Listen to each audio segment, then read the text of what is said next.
دوستو کچھ گانے صرف سنے نہیں جاتے بلکہ روح میں اتر جاتے ہیں۔ کچھ آوازیں ایسی ہوتی ہیں جو وقت کے شور میں بھی صدیوں بعد سنائی دیتی ہیں۔ ملکہ ترنم نور جہاں کی آواز بھی انہی میں سے ایک ہے، اور جب انہوں نے گایا آواز دے کہاں ہے دنیا میری جواں ہے، تو جیسے سارا زمانہ لمحے بھر کے لیے خاموش ہو گیا۔ یہ صرف ایک گانا نہیں بلکہ یادوں اور احساسات کا مرکب ہے، ایک عورت کی پکار جو اپنے ماضی، اپنے خوابوں اور اپنی جوانی کو آواز دے رہی ہے۔ یہ گیت 1967 کی پاکستانی فلم نیہا کے لیے ریکارڈ کیا گیا تھا۔ فلم کے ہدایت کار تھے فیاض شیخ اور موسیقی کا جادو بکھیرنے والے تھے عظیم موسیقار رشید اترے۔ گانے کے بول لکھے تھے سیف الدین سیف نے، وہی شاعر جو لفظوں کو آنسوؤں میں ڈھالنے کا ہنر جانتے تھے۔ یہ گانا فلم میں اس موقع پر آتا ہے جب ہیروئن اپنی زندگی کی ویرانی میں گزرے ہوئے حسین وقتوں کو یاد کرتے ہوئے تنہائی میں پکارتی ہے، آواز دے کہاں ہے دنیا میری جواں ہے۔ گویا وہ کسی کھوئے ہوئے محبوب کو نہیں بلکہ اپنی گزری ہوئی زندگی کو پکار رہی ہے۔ ملکہ ترنم نور جہاں نے اس گانے کو صرف گایا نہیں بلکہ اس میں جان ڈالی۔ ان کی آواز میں وہ گہرائی، وہ سوز اور وہ درد تھا جو لفظوں سے آگے کی بات کرتا ہے۔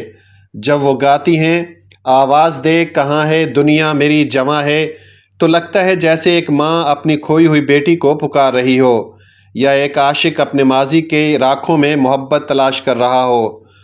ان کی آواز میں اداسی کے ساتھ ایک وقار ہے، نہ کوئی چیخ نہ کوئی شور، بس ایک خاموشی، ایک گہری پکار۔ یہی وہ انداز ہے جو نور جہاں کو باقی سب سے ممتاز بناتا ہے۔ سیف الدین سیف کے بول عام نہیں تھے۔ یہ گیت زندگی اور وقت کے فلسفے کو چھوتا ہے۔ دنیا میری جواں ہے، یہ جملہ ظاہر خوشی کا اعلان لگتا ہے، لیکن دراصل یہ غم کی انتہا ہے۔ یہ ایک ایسی آواز ہے جو وقت کے بہاؤ میں خود کو کھو چکی ہے اور اب صرف یادوں کی دنیا میں جیتی ہے۔ یہ گانا ہمیں یاد دلاتا ہے کہ جوانی، محبت اور شہرت سب کچھ فانی ہے، لیکن جو باقی رہتا ہے وہ ہے فنکار کی آواز۔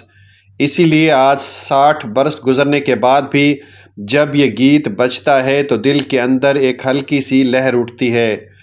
رشید اترے کی دھن اس گانے کی روح ہے۔ انہوں نے کلاسیکل سازوں، طبلہ، وائلن کا ایسا امتزاج بنایا جس نے گانے کو اداسی میں بھی حسن عطا کیا۔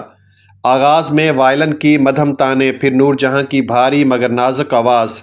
یہ امتزاج ایسا حسین جیسا احساس پیدا کرتا ہے۔ رشید اترے نے یہ گانا نور جہاں کے لیے خاص انداز میں کمپوز کیا تھا تاکہ ان کی آواز کا سوز پوری طرح ابھر سکے۔ اسی لیے یہ گانا نور جہاں کے کلاسیکل فن کی ایک مثال مانا جاتا ہے۔ دوستو جب یہ گانا ریلیز ہوا تو ناقدین نے کہا یہ صرف ایک فلمی گانا نہیں بلکہ نور جہاں کا داخلی مکالمہ ہے، کیونکہ اس وقت وہ خود بھی زندگی کے کئی اتار چڑھاؤ سے گزر رہی تھیں۔ شہرت، محبت، جدائیاں، سب کچھ ان کے حصے میں آ چکا تھا۔ اس لیے ان کی آواز میں وہ سچائی، وہ تجربہ، وہ احساس موجود تھا جو صرف ایک جیتی جاگتی داستان ہی دے سکتی ہے۔ یہی وجہ ہے کہ آج جب نئی نسل یہ گانا سنتی ہے تو انہیں بھی ایسا لگتا ہے جیسے یہ گانا ان کے اپنے دل کی آواز ہو۔ دوستو وقت گزر جاتا ہے، چہرے بدل جاتے ہیں، لیکن کچھ آوازیں، کچھ الفاظ، کچھ پرانے نہیں ہوتے۔ نور جہاں کی یہ پکار، آواز دے کہاں ہے دنیا میری جواں ہے، در حقیقت ہر انسان کے دل کی پکار ہے جو وقت کے ہاتھوں کچھ نہ کچھ ضرور کھو دیتا ہے۔ یہ گیت ایک یاد ہے، ایک دعا ہے اور ایک سچائی بھی کہ فنکار مرتے نہیں، وہ اپنی آواز میں زندہ رہتے ہیں، اور نور جہاں وہ آج بھی زندہ ہیں اپنی اس آواز میں جسے سن کر آج بھی دل کہتا ہے یہ دنیا واقعی جواں ہے۔